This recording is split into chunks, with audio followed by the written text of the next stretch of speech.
안녕하십니까. 오늘은 커뮤니케이션의 원칙에 관해서 설명을 드립니다. 다른 본문의 내용도 중요했지만 커뮤니케이션의 원칙은 매우 중요하기 때문에 다른 본문에 비해서 사례를 더 많이 설명드릴 예정입니다. 첫 번째로 명료성의 원칙입니다. 송신자는 수신자가 이해할 수 있는 공통적인 언어로 커뮤니케이션을 해야 합니다.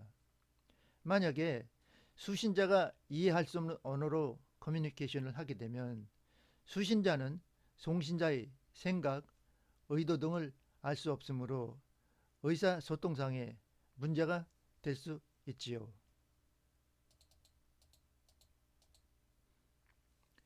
사회생활을 하다 보면 공통적인 언어를 필요로 하는 곳이 많이 있습니다. 그 중에서 보고서 관련하여 표현을 같이 보시겠습니다. 저는 직장 생활하면서 이런 경우를 가끔 보았습니다. 상사가 부하에게 자료를 주면서 이 자료 검토 좀 해보세요. 이렇게 말하는 경우를 가끔 보았습니다. 이 경우에 상사는 부하가 자료를 검토하고 나중에 보고서를 작성하는 것으로 생각을 합니다. 하지만 부하는 검토는 하긴 하지만 보고서 작성은 생각을 하지 않는 경우가 많이 있었습니다. 그 이유는 상사가 보고서라는 말을 전혀 하지 않았기 때문이죠. 그래서 나중에 상사는 부하에게 왜 보고서를 작성하지 않았느냐고 따지는 경우를 가끔 보았습니다.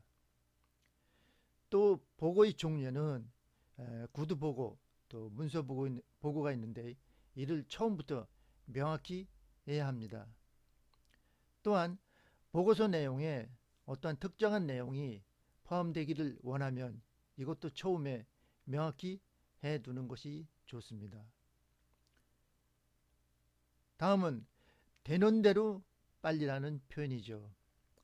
상사가 이렇게 말을 하면 부하는 오늘 보고해야 하는지 내일 보고해야 하는지 잘 모르죠. 그래서 늦어도 언제까지는 이렇게 납기를 지정해 두는 것이 좋습니다. 다음은 알아서 해줘라는 표현이죠. 이 표현은 상당히 애매하죠. 따라서 가이드라인이라도 또는 대략적인 모습이라도 또는 대략적인 수치라도 제시해 주는 것이 좋습니다. 다음은 일관성의 원칙입니다. 송신자는 메시지의 내용, 표현 방법, 또 언어의 사용 등이 일관성을 유지해야 커뮤니케이션이 효과적입니다.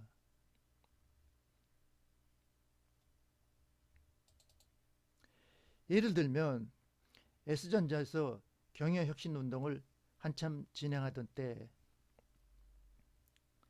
S전자의 현재의 상태를 S전자는 암 2기 환자다 이렇게 비유를 하였습니다.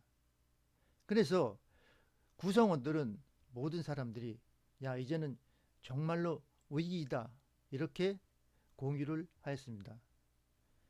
또한 변화의 범위는 자식과 마누라를 빼고 다 바꾸라고 하였습니다. 이것은 상당히 큰 의미로서 구성원의 의식, 제도, 관행, 또 생각하는 방법, 행동하는 방법, 일하는 방법 이런 모든 것들을 바꾸라는 의미였죠. 다음에 변화의 순서는 남부터가 아니라 나부터 또 아랫사람부터가 아니라 윗사람부터 변하자 이렇게 하였습니다.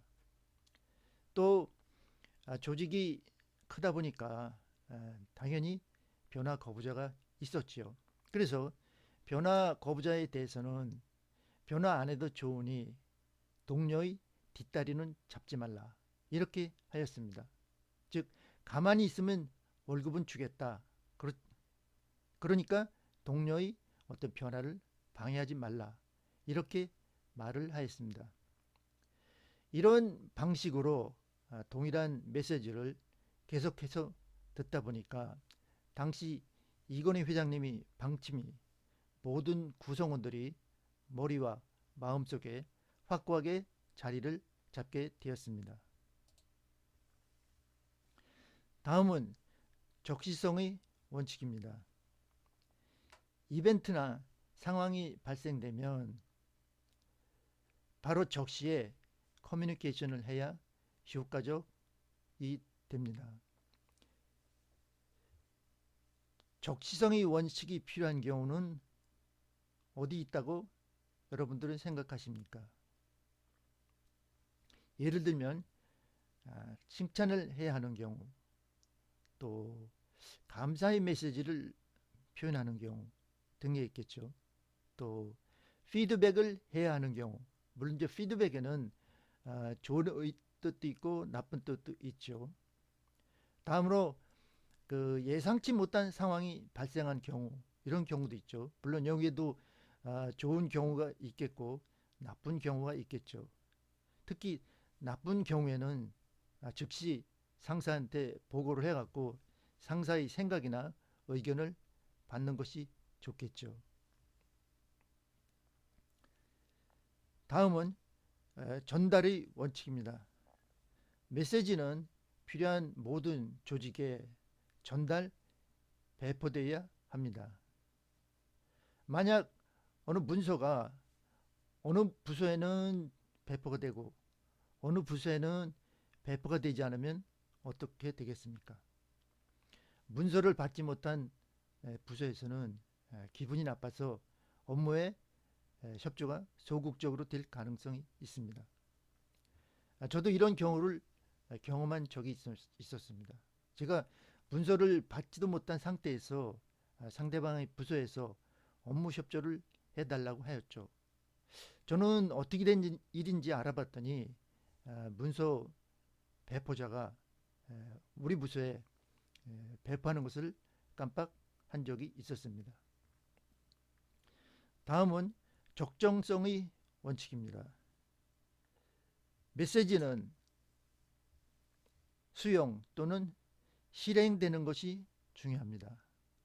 만약 너무 어렵게 되면 포기하거나 또는 남의 일이라고 생각을 할 수가 있죠.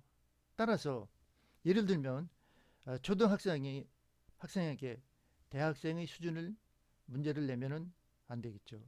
또 부서장이 업무를 분담할 때는 어떤 소요 시간, 또 경력, 경험 이런 것들을 고려를 해서 적정하게 분담을 해야지 되겠죠. 다음은 마지막으로 관심과 수용의 원칙입니다. 메시지는 전달되는 것이 중요한 것이 아니라 수용 또는 실행되는 것이 중요하지요. 저는 과거에 어느 부서장이 이렇게 말하는 것을 들었습니다. 내가 지시하였는데 그동안에 뭐 하느라고 하지 않았습니까? 하지만 이것은 올바른 자세가 아니죠. 상사가 부하에게 지시를 했다고 해서 상사의 모든 책임이 면제되는 것은 아닙니다. 상사가 지시를 했는데 부하가 하지 않게 되면 그 원인이 어디 있는지 분석을 해야 하지요. 또 상사의 어떤 지원이 필요한지 파악을 하는 것이 중요합니다. 과거에 언젠가 S전자에서는 토익 시험 보는데 그 비용을 회사에서 지원한 적이 있었습니다.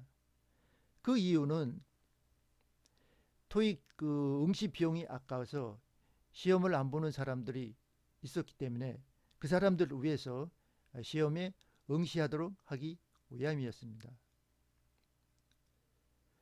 본문의 설명을 이상으로 마치겠습니다. 시청해 주셔서 감사합니다. 안녕히 계십시오.